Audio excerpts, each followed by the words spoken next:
Good afternoon and welcome to this month's edition of Humpday Hangouts with Fire Engineering. I'm delighted that I was asked by Frank Ritchie to take over his Humpday program while he's taking care of some other business. So without further delay, we'll get right into it. I want to introduce my guests today. From Montgomery County Fire and Rescue in Maryland, I have Battalion Chief Kelvin Thomas, who's assigned to the 1st Battalion, and with us also is Battalion Chief Nick Martin, who is a Battalion Chief in Columbia, South Carolina. He's also the Vice President of Traditions Training. I have Battalion Chief Phil Bird, who is Battalion 6 in Prince George's County, Maryland, and myself, Dave Polikoff, Battalion Chief from Montgomery County, Maryland, assigned to the 1-4 relief spot, and also an instructor with Capital Fire. So without further delay, gentlemen, welcome, and thanks for appearing on Frank's show. Thanks for having me. Glad to be here. So today, because we have a panel of battalion chiefs, and we were all line officers not so long ago, we wanted to talk a little bit about incident command and a little bit about strategies and tactics as it applies to incident command. Talk about our tactical worksheets and how we capture that information so we can keep the fireground under control. We'll talk about our span of control. We'll talk a little bit about NIMS, but we're not going to get heavily involved in that where we would bore everybody to death. And we'll finish it up a little bit. We'll talk about different types of fire attacks and a little bit about how you can practice to make yourself a little bit better. So, gentlemen, without further ado, we'll start with Kelvin. We'll talk about our initial on-scene reporting. We do have a policy in our county that talks about initial on-scene reports. So why don't you go into a little bit of detail of what we expect of our line officers or the first units that arrive on the scene and what we're looking for? Okay, well, from my perspective, obviously on-scene reports really set a good tone for the fireground. And we expect our officers to arrive on the scene, tell us what side of the building you're looking at or you're arriving on or positioning on. Give us a number of stories. In Montgomery County, where we are, the type of occupancy is very important. So we speak more on the occupancy than we do the structure in a lot of cases. What you have evident, smoke or fire, both. Sometimes it comes down to reports which can be a little controversial in some people's eyes, or light smoke versus heavy smoke, but nevertheless, that's some of the terminology that will paint a picture. And then you'll get into whether or not you're going to establish command, what type of mode you might be in, operating in with command, or whether or not you're going to pass it. If you have the information from the alternate sides, maybe you got a peek of the alternate sides on the way in. You can certainly provide that information. That would be important. So any Charlie side information, Delta or Bravo would certainly be included in the on-scene report. And how about down there in Columbia, Nick? How do you guys operate? What do you anything you want to dovetail off of that? I mean, he kind of hit a lot of them. I think everybody's got their own acronym, or their own list of points. But I bet if we all went through them, they're kind of all a little bit of the same. Same kind of variation. I mean, I agree absolutely with what we were kind of saying there at the beginning, is that, there's the old adage that things that start out under control stay under control. And if they start out of control, they never get under control. And I think we've all seen that. And a thorough size up, contributes, I think, to that, because it's not just an exercise you say on the radio. And I really don't think it's not only for other people who aren't there yet, but it makes you verbalize what you see, and that requires some kind of thinking process that really makes you process it. So I think it makes you think about what you're seeing a little bit more too. A couple other things that we include in there: water supply. Whether you're an engine company arriving or whether you rode your bicycle to the fire, we want the first person there to identify what the water supply is going to be, or what the hydrants in the area, or if it's a rural water, what the plan is going to be. Another thing that we started using was size. And it sounds hokey, but we use small, medium, large, and extra large for our size of our structures. You might think we're ordering a Happy Meal or something, but that's basically all based off of if you assumed that you parked your engine 30 feet from the front door and stretched a 200-foot crosslay, how much of the building would that line cover?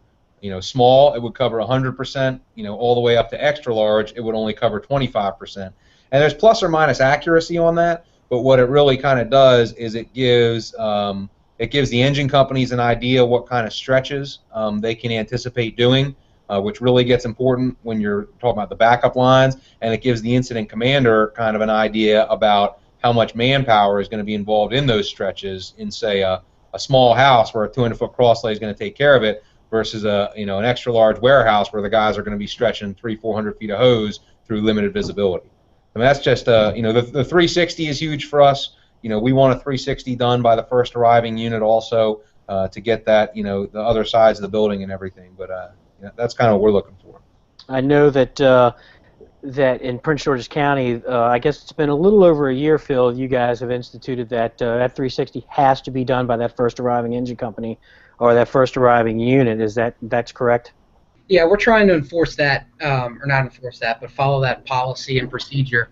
The problem is that, that's not a one-size-fits-all approach to saying that you have a 360 or you're completing a 360. Take a middle-of-the-group row house or townhouse development where you can't get a peek on the Charlie side or the 3 side of the structure, or a large warehouse type of occupancy where you may not get that view.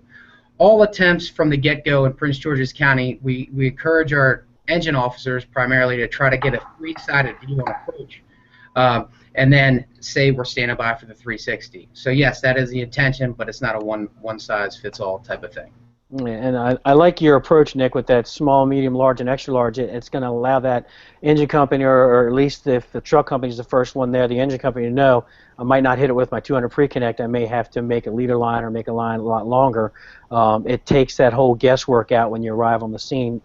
So I kind of like that. That's actually a pretty good idea. And I know we're in the process of changing our structural firefighting policy in Montgomery County, and I know that we had long talked about the NOVA manuals, how you have the specific size or types of buildings dictates how you're going to operate on that. And I know back in the day, you used to be in Fairfax City, and you employed those NOVA manuals as well.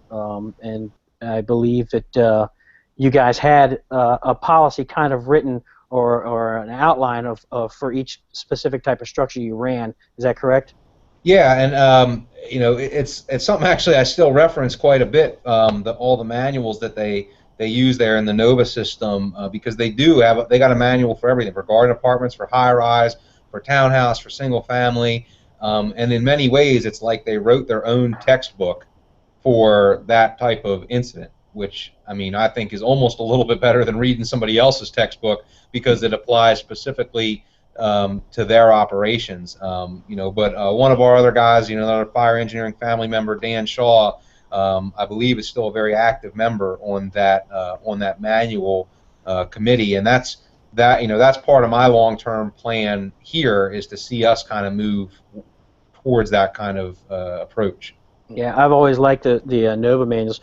Talking about that initial incident command, I know in Montgomery County we tell the first 2 units that arrive on the scene is that we need to have some type of command, to the point that if we don't hear it on the radio, you'll hear the battalion chief prompt that first unit that's on the scene is, you need to take command. We want that smooth transaction. Even if you're going inside with your crew, we still need something, a type of command that's taken, be it investigative mode or attack mode. And now we have one person that we're going to be trying to call and get a hold of. Phil, are we doing that in Prince George's County as well? We do. What we've been doing lately is trying to encourage the first arriving officers to establish command, even if it is from a forward position. There's been a misnomer that if you establish command that you would in fact have to be sitting or be dedicated to a vehicle or the front of the fire truck and directing a crew, maybe a one-person line crew or an engine crew. But yeah, we're getting away from that, and we're trying to say that yes, you would do it from a forward position. As far as the terminology, I commonly run with Montgomery County up here, and I do like the fact that you do specify as to whether you're in attack mode or investigative mode or defensive mode, and that's something that we're looking forward to doing too. And what about you guys, Nick? Do you take that type of terminology when the first unit arrives? Yeah, I mean, I think it's probably pretty common throughout the country. The first unit on scene assumes command, but what that looks like is he's assuming command as he's leading his crew in through the door with a line, and then the battalion chief, when they arrive there, will transfer command. We do have it built into our policy that if there is a delayed arrival of the battalion chief, that the second in-engine officer would assume command from the first due and maintain a outside position, but in practice that's rare because our chiefs do usually get there fairly quickly. That's kind of the way it is for Montgomery. We'll keep that command in until that battalion chief or another chief arrives on the scene and assumes command. Let's talk a little bit about NIMS real quick, and I don't want to bore everybody to death, but it is the standard in the country, and we still run into pockets of places throughout the country where haven't really embraced that NIMS. I think that it can be overly complicated, but the way that we use it, I feel that it works out really well, especially when we get into a unified command situation. If we're working with Metro, or we're working with the state police, or we're working with any feds or whatever, it all comes down to being able to speak the same language. But on a fireground, we're using certain terminologies when we're talking about divisions and groups and things like that. And Kelvin, why don't you go in and talk about a little bit about how we establish our groups and our divisions, and what's the difference between the two of them, so we don't get those confused. All right. Well, the differences between a division and a group. A division is a geographical title. Meaning, if you're on a fixed floor or at a fixed location, we can assign you in a division. A group is a task-oriented assignment. So if you're ventilating a roof or carrying out some other function, you would normally get that title there. In Montgomery County, I think we're pretty well versed at using NIMS terminology, the basic terminology, if you will. We don't do a whole lot of unified command, but we have done that. But as far as when we use it, we try to employ NIMS terminology in divisions and groups on any major incident. In our county, specifically, incidents that where you have assigned more than five or so units. Typically box alarm assignments, house fire assignments, structure fire assignments in general. And we try to fill those positions early so that when the need truly arises and we need to expand those positions or actually add more crews to those positions, we can do it seamlessly. So there are times where we get on the scene and there's not a whole lot going on, and people wonder why we begin filling these positions, divisions, and groups fairly early. It's because when the stuff hits the fan, we want to be able to seamlessly assign people or additional personnel to those areas. All right, and we'll come back to that a little bit later on in the show, but I want to move on to talking about what we're looking for as battalion chiefs when we're arriving on the scene from our initial crews. And Phil, being the junior battalion chief in the group here today, it wasn't so long ago you were right in the front seat of a vigilance company in PG County. But as a battalion chief now, what are you looking for when you arrive on the scene from your engine crew or the first units that are on the scene to be able to transition into taking that command over yourself? Well, I'm looking for them to first, like we said earlier, establish an appropriate water supply.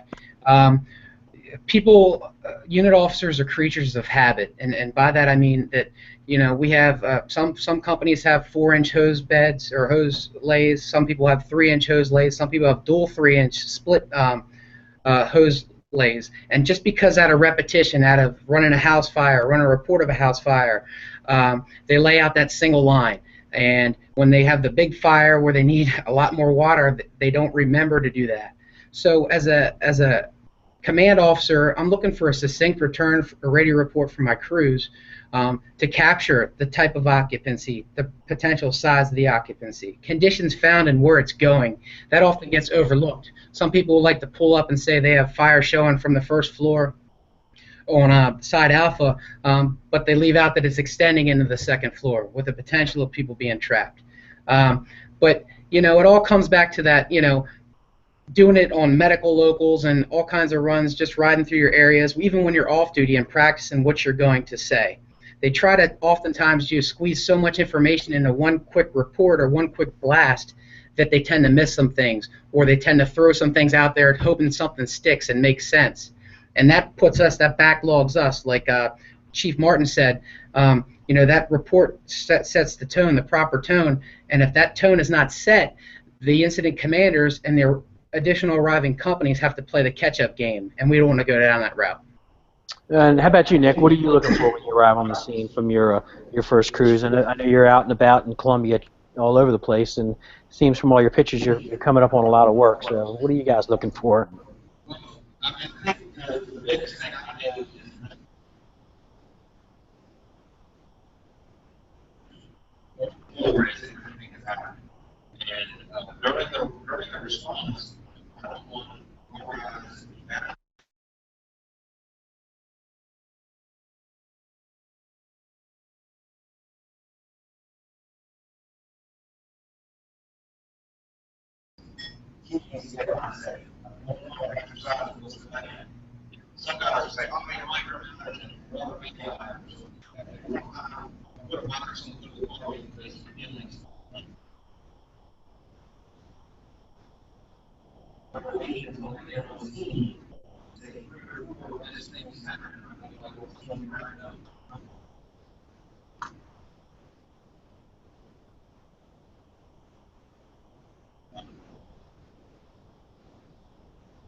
Yeah, and I know it's kind of the same way in Montgomery County, right, Calvin? Where we have kind of our own little set speech when we arrive on the scene of certain things that we're looking for, and then then where we go from there. So run us through how we would do it in Montgomery County.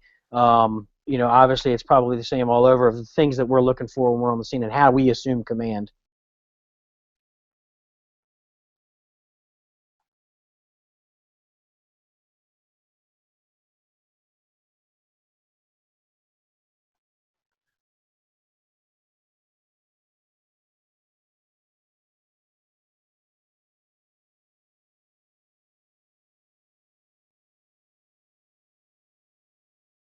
But I want to know what happened. What did you have before you got there? Where's the incident going now? You can give me not a whole lot of editorial, but tell me where you think this is going. Hey, it's extending to the floor above. It's getting in the attic. It's moving towards the Bravo or Delta exposures or Charlie exposures if there's one back there. And then, what needs to occur at this point? Where are we going with this? Hey, I suggest you call for an additional alarm or whatever the case may be. So those are generally the information in a general sense, what we're looking for when we're in the midst of transferring command. In Montgomery County, before the transfer of command is complete, there's always an attempt by the incident commander to arrive on the scene and call the unit officer that has command. So we'll make an attempt to call them. If they answer, great. and then we'll ask them for a status report. And then after receiving that status report, we may give some orders or recommendations, and then we'll go ahead and assume the command from the first arriving commander. We'll identify where we are, the location of the command post, and then we'll go into the incident operations, whether or not we're going to continue operating as the first arriving commander suggested, or whether or not we're going to change up and do some different things, which would lead me into whether or not this incident is going to be a SOP-driven incident, continue to be an SOP-driven incident. In most cases, it will be, but sometimes we'll definitely go into a command-driven incident, meaning we'll just use the resources we have and deploy them however we see fit based on the incident priorities. And that's an important thing to note, that just because you are second due and you're supposed to back up the first due, we might not want you there, so we may have to deviate from that SOP. And of course, in our policies, it says if we're going to deviate from the SOP, we got to tell you we're deviating from the SOPs. One of the things that Nick brought up a little bit ago about micromanaging, that I've said always, is that firefighters would be the first one to point out to a chief officer, "You're micromanaging me." And when I arrive on the scene, my whole philosophy is, I'll tell you what I want done, you figure out how to do it. If I have to tell you how to do it, then we're really behind the 8 ball. And I think that I could probably say with 100% certainty, you all probably agree that the same way with this. Yeah, I certainly agree that it is that way. But knowing your personnel, sometimes you have to be a lot more specific on handing out tasks and orders with certain personnel. So if you know your people, hey, this guy is a heck of a firefighter here, I can tell him give him a basic order, and he'll make sure he carries it out. And then others who aren't as strong, you have to be very detailed in some of the orders you give. And that's true, right, Nick? There's been times in a PG County we've arrived a certain due, but we ended up being first due, and it was just kind of left that way, huh? Nick?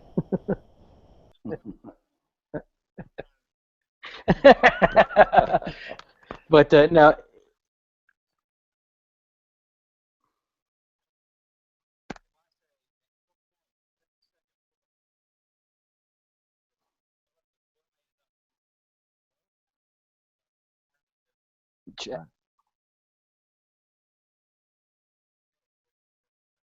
Right.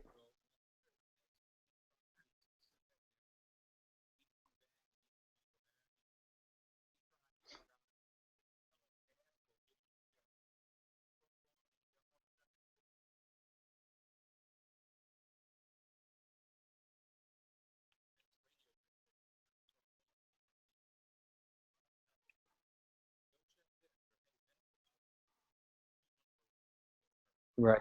Exactly.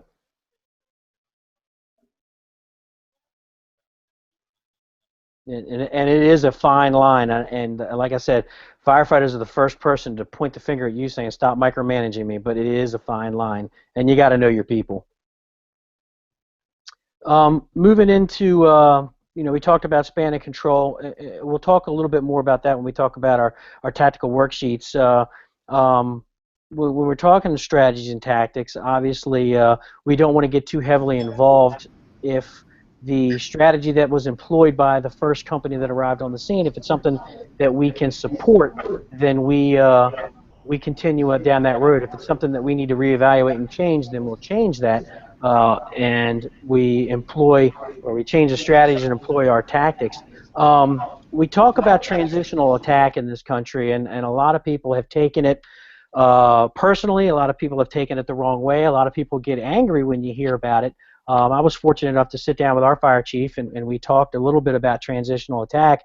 And in a nutshell, we summed it up as just fast water. It's putting water on the fire the fastest way possible, but your intent is to continue in an aggressive interior attack. So when we talk transitional attack, in my opinion, my definition is that if I can flow water through the bay window real quick and get a quick knock and then move through the front door and finish the job, that's what I do. Am I off base, guys, or do you think that you know, that's too simple, or that should be where it should be? Phil, what do you think about that? I think Phil's muted. There you go. Okay, I think you have to find a little bit of balance with that. Obviously, if you know, what we typically would do would be that, you know, we have to do that 360. So while the officer's getting a peek at the Charlie side of the structure, the line person may be waiting at the AB corner of the building. Now, if you know that you guys are going to be stretching through the front door and you're met with fire at the front door, by all means, knock it down. But where that misnomer comes into play is that people are thinking we're setting up deck guns and ladder pipes, and then we're going to go in and mop it up. So yeah, I would agree with that. If you're right next to a bay window that's blowing fire, and from the heat, the radiant heat that's coming off, yeah, you should definitely knock it down before you go inside. I think that the word itself is what gets everybody on edge, and me in particular, because I think that we're going to change the whole way we do things a lot of times, and I'm guilty of that. I need to be more open-minded.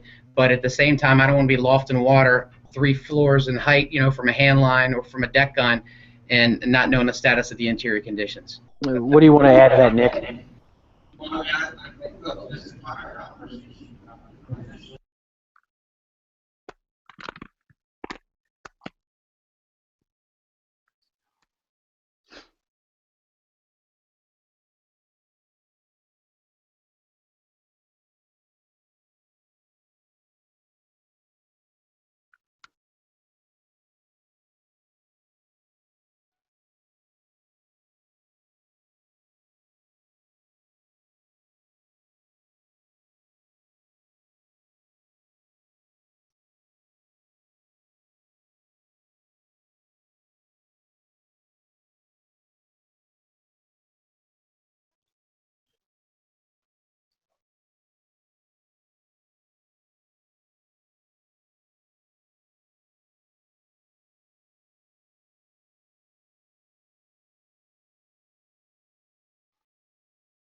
Got to unmute Phil. I totally agree with what you're saying, Chief. It's just, it's difficult because they take it to the full extreme, and that scenario I spoke about specifically, they talk about going around to the Charlie side and dumping that water in there, and it's not the best practice. And I do need to hear more. I'm getting loud feedback here. Can you guys hear me okay? Now we can. Okay, excellent. Okay. The only thing I'd like to add on that to what Chief Martin said is that there does need to be more about the survivability profile, because our department is currently looking at the way we operate on fire grounds and seeing if we can incorporate this tactic or not as a general rule. And my question has always been about the survivability profile of the individuals on the inside. So yes, I do. We could go this topic the rest of the way, and we could all have different opinions on it. But I agree with Chief Martin's sentiment. Yeah, I agree with you too, Nick. You know, you have to employ some common sense here. Like you said, why would you pull a 400-foot line to get to the rear just so you can say you fought the fire from the unburned side? I think that if you get the line in quick, you put water on the fire goes out, all the bad stuff goes away. It increases the survivability if there's any victims in there. What do you think, Kelvin? You know, we've been kicking this around for a while in our county as well. Yeah, we've been kicking it around for a while. I think it comes down to education on how exactly we define what this is. And you're right, it's quickly getting water on the fire. We talk a lot about flow paths. We talk a lot about resetting the fire. hey, this thing is just another tool or tactic for the toolbox. There's times to apply it, and there's still times to go inside the front door, create separation between the occupants or the good portion of the building and where the fire is. You know, we've had a few incidents in recent memory where people think or thought that engaging a master stream device either on an aerial or the top of an engine company into a structure was simply a transitional attack. Yes, the attack transitioned into a defensive attack, but that was not the intent, and the terminology used on the radio was that it was a transitional attack. So I think it has its place, obviously, but it's not a tactic that needs to be employed on every incident that you arrive on the scene and you see some fire showing. So, you know, I think maybe we need to get better at just educating the masses so that we're all on the same page. And I won't point out by name, but one of our neighboring jurisdictions recently had a incident where they put out on Twitter, I think maybe even Facebook, about them being successful employing a transitional attack. I believe it was a townhouse with a garage. Phil, you might know what I'm talking about. And the crews had fire showing upon arrival out of the garage. They pulled up. I assume they stretched the line off the rig, knocked down the garage fire, and then I guess eventually went in. And they felt like that was a good save to the house and a very good, effective attack. So I think there's definitely a place for it. I agree. It's got to be a tool for the toolbox, and it can't be the norm. You know, once you start using words like always and never, we're going to end up losing. What do you think, Nick?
And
And that all comes full circle to that doing that appropriate size up and be able to look at the building and saying this is the tactic that I'm going to employ in order to put this fire out.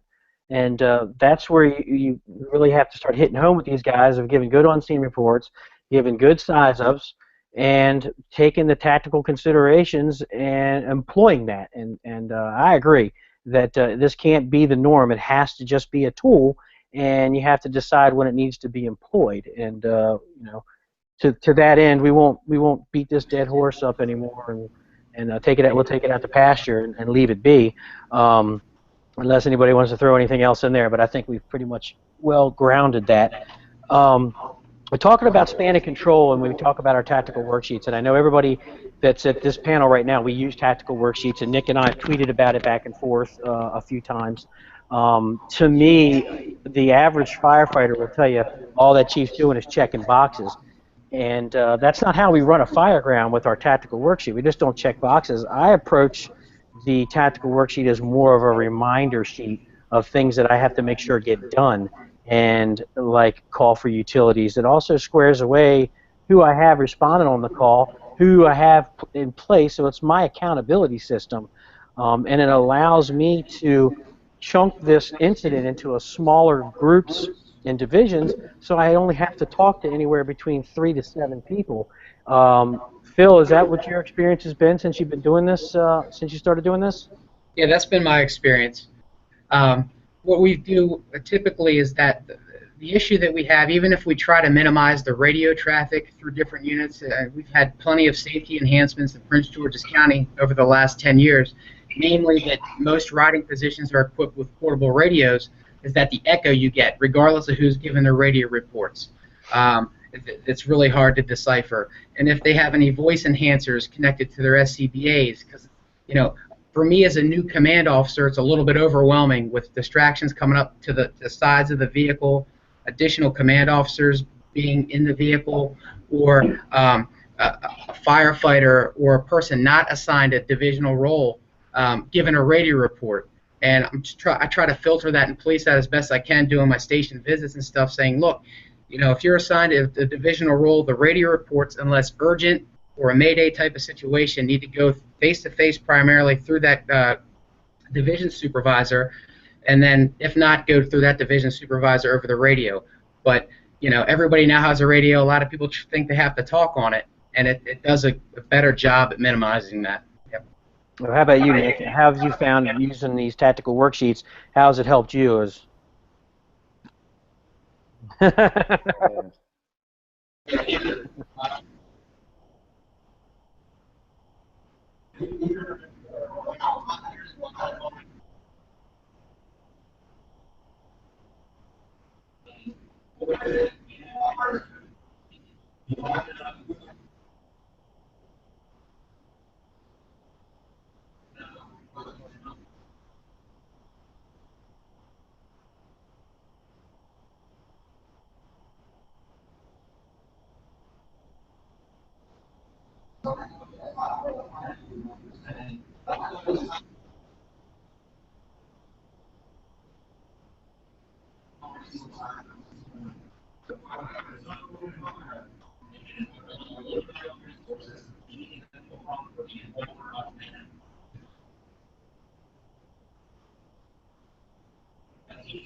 this it?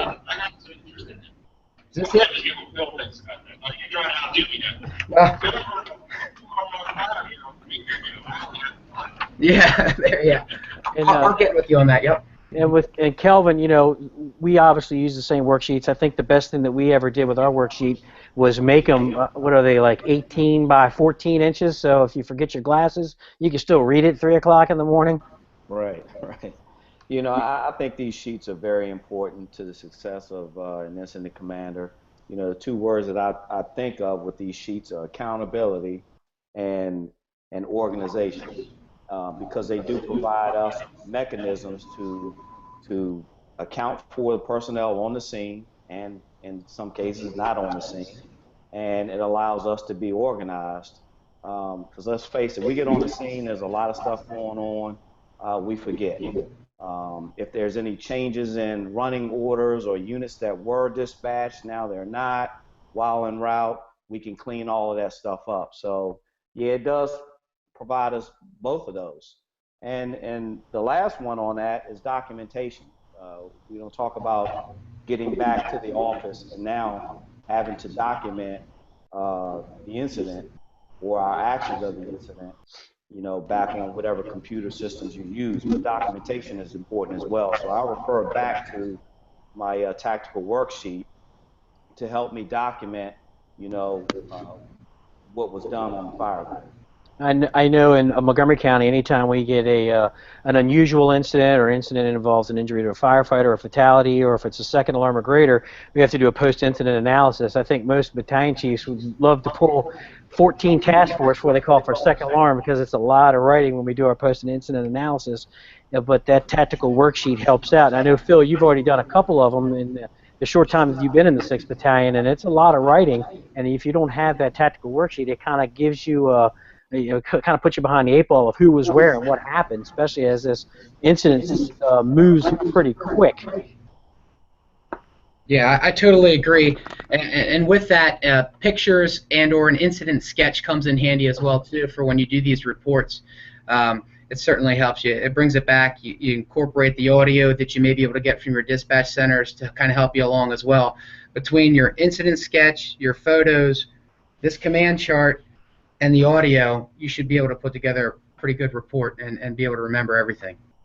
I know, when we talk about these tactical worksheets and, checking the boxes or whatever you want, it really helps us get organized, and I can't stress enough that span of control, because if you work in a department where you're actually getting 4 or 5 people per fire apparatus, the numbers of people can add up pretty quick. And when you assign 3 or 4 groups and or divisions, you're only having to deal with 3 or 4 people, and it really should cut down on the amount of communication, the radio traffic that's on the fire ground.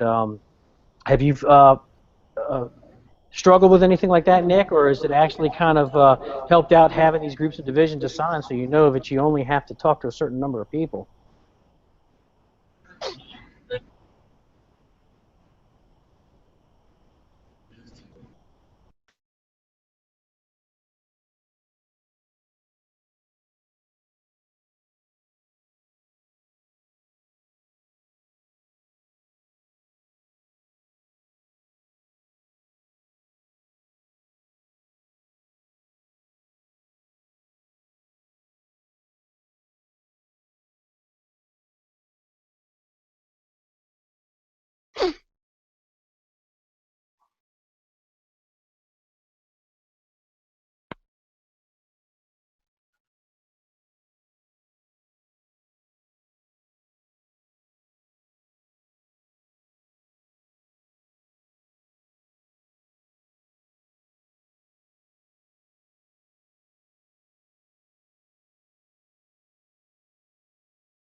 And that's something that's relatively new with Kelvin and I, is that it was almost taboo that the battalion chiefs don't really go in anymore unless it's something major, but we started to kind of deviate away from that to where we have that second battalion chief that arrives on the scene, and it's the audible of the first chief that's there. Is he's supposed to come to the car dressed and ready to go, and if it is a fire and we don't really need him in the car right now, we can put him into a division or take over a division, and now I'm talking to another chief who's like-minded like me. And to anybody listening or watching this show other than us, we still like going in and fighting fire, so don't get us wrong. We would love to try to sneak in there as best we can, but we do understand that sometimes we are the second chief in the car. And but it definitely alleviates a lot of issues. Like Nick said, I don't have to operate at 100%. I can operate at 50 or 60% and still have that reserve. And if anybody's ever had a Mayday, it's hectic, and there's a lot of unknowns until that thing gets resolved. And it's nice to be able to have that extra 40% of workspace that you can go ahead and supply to go in and to mitigate whatever issue that we run into. And and I know with Phil, when he's coming into Montgomery County, and I've told his counterpart in the 4th Battalion that we run with that I'll put you in right away so I can get some credible information. You guys are not attached to a hose line. You can get the big picture. You can see what's going on. Absolutely, and I think that tactical worksheet is your friend, especially during the Mayday situations. No doubt about it. You can glance down and know where everybody was assigned, where they should be, and so forth. So I can't stress enough how important the tactical worksheet is. And a couple of things that we'll transition out of this tactical worksheet. When we're assigning those assignments, we need to stay away from some of this terminology that I'm hearing. I know we hear people that like to assign people to fire attack, and when you assign somebody to fire attack, maybe for a one-story residential small house it'll work, but for a two-story or a townhouse or a large house, when you assign somebody as fire attack, you're making that person in charge of fire on every single floor. So you're either going to make that guy running up and down stairs, or he's going to miss a lot of things. The other thing that we need to stay away from is operations. If you assign somebody operations, you're basically taking that whole incident command system out of your hands and giving it to that guy. So we need to be careful when we start assigning divisions and things like that to save those operations chiefs when we have that 4-alarm or multi-alarm where we're heading into another activity of 12 or 24 hours or something like that. So we don't want to give our whole incident away. It's still our incident to command. But out of that, we're going to wrap this up a little bit. Like we talked about practice makes perfect, and how do you become a better command officer, and what can you do to make yourself feel more comfortable when you do get on the scene of the fire. And I did put a couple of short video clips out on the fire engineer community about initial on-scene reports and size-ups and things like that, and utilizing pictures from the internet, videos from the internet, or even using our incident command type of programs that we have out there, where you can actually put pictures and fires and things like that, simulation programs. So Nick, I'm going to throw it to you because I know you've talked about this a few times. What do you do for your guys, your aspiring command officers and even line officers to practice, and then what advice do you give them so they can become not necessarily experts, because we're always students of the fire service, but to become more proficient at working on those real fires?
And before I take it to Kelvin, because I know we've got a lot of stuff that we do in Montgomery County. Phil, I know as a new battalion chief or an acting battalion chief, working in that command role, what do you guys do to promote yourselves or to give your guys some, not necessarily some experience, but how do you guys prepare to take over as an acting battalion chief? Able to anybody, any potential chiefs. But what we've incorporated over the last couple of years as a department is an officer development program that I was fortunate, I guess, to kind of head up about 3 years ago. And yeah, there's no replacement for the experience factor, but during the downtime in preparation of even becoming a unit officer, the radios. If I go into a fire station and there's a fire somewhere else in this county and the crew's not even at least interested in listening to how that's going and trying to envision what's going on and what they would do, it kind of makes me a little bit upset, because I'm like, you could learn something there, or pick up something, or learn what not to do, or what to do. Sizing up everything, and we push that through medic locals, just giving slides of different houses and just practicing that return. And what you would say is you would assume command and recording yourself to kind of hear if you're hitting those benchmarks as required, and if you're hitting the updates after 10 minutes on the progress being made, the obstacles met, and the resources that are needed. Where the fire is going, are we going to be downsizing quickly? We put all those benchmarks out to our people.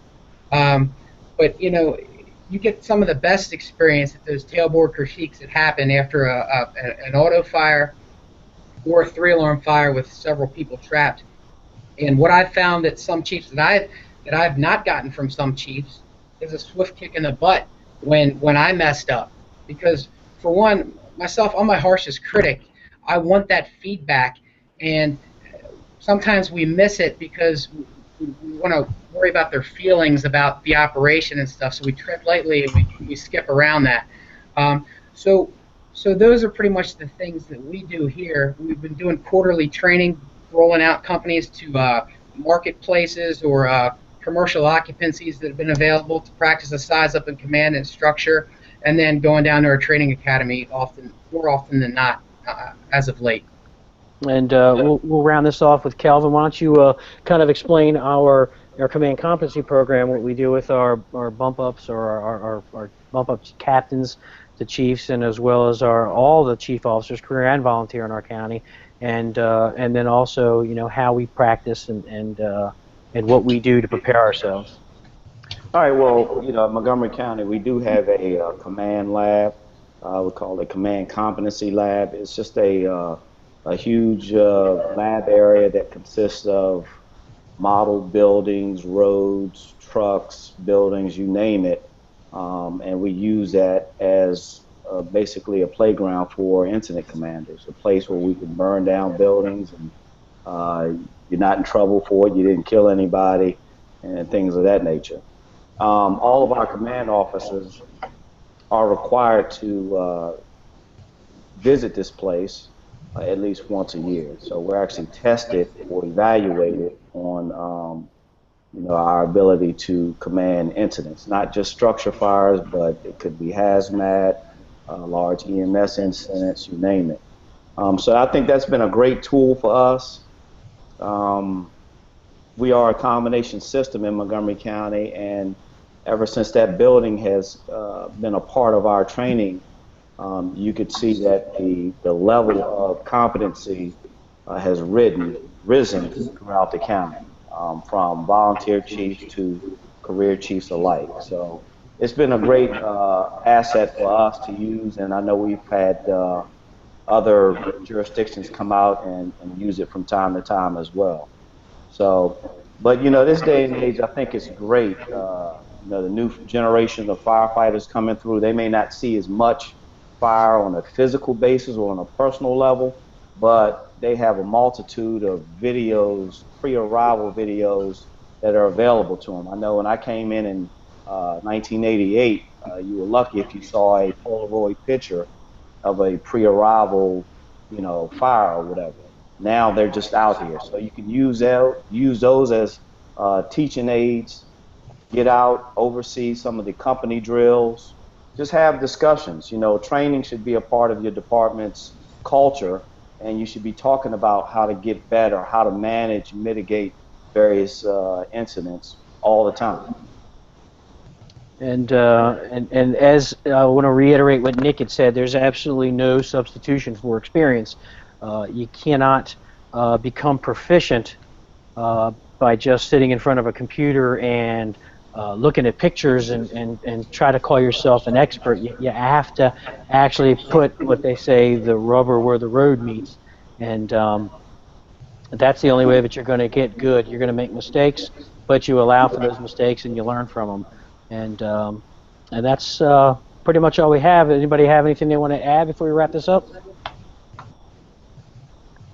All right. Thanks for having me on. I appreciate it. I appreciate all you guys spending an hour with me. Phil, I know they put a full assignment out in Laurel. Hopefully they don't have any fire. But I do appreciate you guys being here and given the experiences that you guys have. Hopefully the listeners that listened and viewed this and are looking at YouTube and tweeting about this right now have learned something. And gentlemen, thank you for coming, taking the time out of your schedules, and I want to thank Fire Engineering for allowing me to host this, as well as Frank Ritchie, and he should be back for your next hump day.